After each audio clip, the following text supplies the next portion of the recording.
Deep in the forgotten wilderness, where maps fade into obscurity and the earth swallows footprints, a hidden chasm waits. Legends speak of a vast, unknowable entity that lingers in the dark, a hunger that defies nature, devouring all that wanders too close.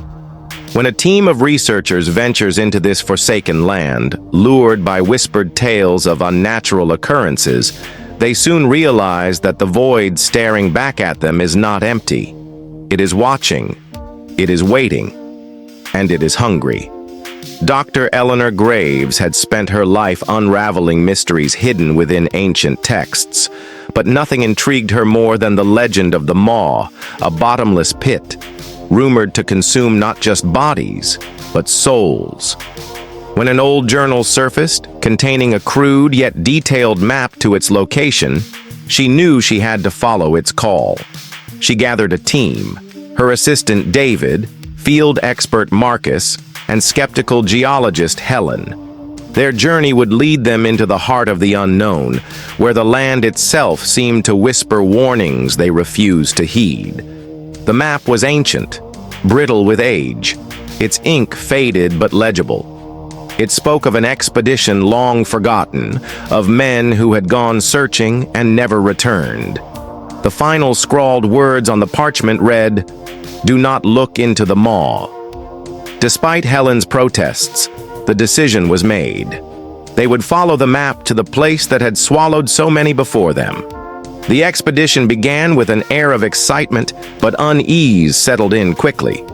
As they trekked deeper into the uncharted forest, wildlife grew scarce, and an eerie silence pressed against their ears. A foul stench lingered in the air, and the deeper they walked, the more the trees seemed to twist unnaturally, gnarled roots clawing at the ground like skeletal fingers. Marcus joked about ghost stories, but Helen's expression darkened. She had heard something, a distant yet guttural breath carried on the wind. Their campsite was set by a stagnant river, its water black with unknown pollutants. As night fell, David noticed strange markings carved into the surrounding trees, symbols unfamiliar to any of them. They resembled jagged mouths, open in silent screams. Sleep did not come easily that night. By nightfall, they made camp near a crumbling rock formation. The fire crackled weakly, as though suffocated by an unseen force. Eleanor awoke to the sound of rustling, whispers, just beyond the reach of their light. When she turned, she saw David standing at the edge of camp, staring into the abyss of the trees. His voice was hollow when he muttered, "It's watching." The next morning, David could not remember leaving his tent. His hands were scratched, dirt under his fingernails as if he had been digging. No one mentioned it, but unease tightened its grip on the group. The air felt heavier, pressing down on them, as if something unseen coiled around their throats. At dawn, they reached their destination. The maw was real, a gaping wound in the earth, stretching wider than they had imagined, its edges crumbling into the unseen darkness below. Standing at its precipice, an overwhelming nausea overtook them, as though the very sight of it was wrong, unnatural. Rocks thrown into its depths made no sound. The abyss did not echo. Helen measured the depth with her instruments, but every calculation contradicted itself. The pit was impossibly deep, an absence rather than a depth. They found remnants of old camps near the edge, abandoned gear, faded journals with entries that made no sense.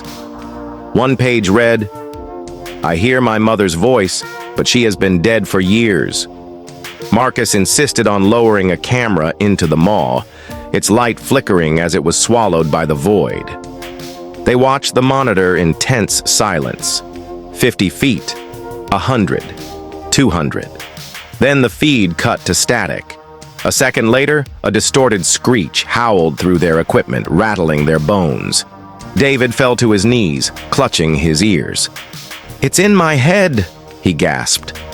That night, David refused to sleep. He spoke in whispers to something unseen, his breath shallow. Eleanor found him scratching symbols into the dirt, the same screaming mouths from the trees. When she grabbed his hand, his eyes were empty, void of recognition. "It's calling me," he said. They decided to retreat, but the forest had shifted. The path back was gone, replaced by twisted trees and unfamiliar terrain. Panic set in. Helen swore she saw a figure standing near the maw's edge, but when she turned to face it, there was nothing. Or rather, something unseen, waiting. David disappeared first. One moment he was with them, the next, gone. No sound, no struggle. Only his pack remained, torn at the edges as if by teeth that left no trace. As night fell, Eleanor felt the maw's presence invading her thoughts. It was not merely a pit, it was alive, and it was pulling them in. Marcus was next. His screams echoed from everywhere and nowhere. When they found him, he was standing at the maw's edge, eyes blank, whispering words in a language unknown. Then he stepped forward and vanished into the dark. Helen, trembling, held on to Eleanor. "It wants us to remember," she whispered. "It takes them, but it doesn't let them go." The maw trembled. The ground pulsed like a living thing. Eleanor saw visions, faces trapped in the dark, their mouths open in eternal screams. Helen was sobbing, clutching at her head as if trying to silence voices only she could hear. "It's inside us now," she whimpered. "We were never meant to find this place." Only Eleanor and Helen remained. The ground trembled as if the maw itself was breathing. A voice, if it could be called that, whispered from the abyss, offering release, knowledge, eternity. Helen refused. The maw did not like refusal. Helen's body convulsed as she was lifted into the air, unseen hands pulling her apart. Her screams faded into silence. The maw did not just consume flesh, it erased existence. Eleanor, overcome by terror, realized the truth. The maw did not just consume flesh, but memory. Those it devoured were erased, never to be mourned, never to be remembered. Helen's screams faded into silence, and Eleanor, trembling, faced the inevitable choice: escape into madness or become part of the maw forever. Rescue teams found nothing. No sign of a camp, no tracks, no bodies.